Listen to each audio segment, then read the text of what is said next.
আজ বর্ধমানের বীরহাটায় বিজেপির পথ অবরোধকে কেন্দ্র করে তুমুল বচসার সৃষ্টি হয়। মূলত বৃহস্পতিবার আলিপুরদুয়ারে রাজ্য বিজেপি সভাপতি দিলীপ ঘোষের কনভয়ে হামলার প্রতিবাদে এদিন বিজেপি বীরহাটায় একটি পথ অবরোধ করে। সেই অবরোধে আটকে পড়ে বর্ধমানের তৃণমূল নেতা খোকন দাসের গাড়ি। তখন তিনি সেই গাড়ি থেকে নেমে এই অবরোধ সরাতে বললে বচসার সৃষ্টি হয়। পরে অবশ্য বিজেপি নেতারা তাদের কর্মীদের সঙ্গে নিয়ে খোকন দাসের গাড়ি পার করিয়ে দেন। পরে পুলিশ এলে পরিস্থিতি নিয়ন্ত্রণে আসে।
গাড়ি আটকে ওরা সমস্ত রাস্তাঘাট বন্ধ করে দেবে।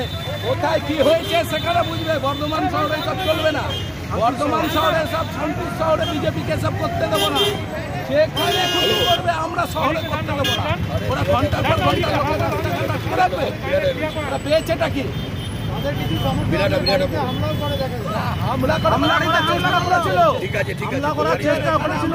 আমরা রুখে দাঁড়িয়েছি। আমরা বিজেপি এই সমস্ত বর্বরতা করবো না।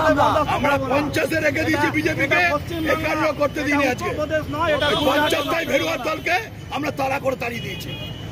ওদের এত বড় সাহস, একটা রাজনৈতিক দলের পতাকা নিয়ে গুন্ডামি করছে প্রকাশ্য রাস্তায়।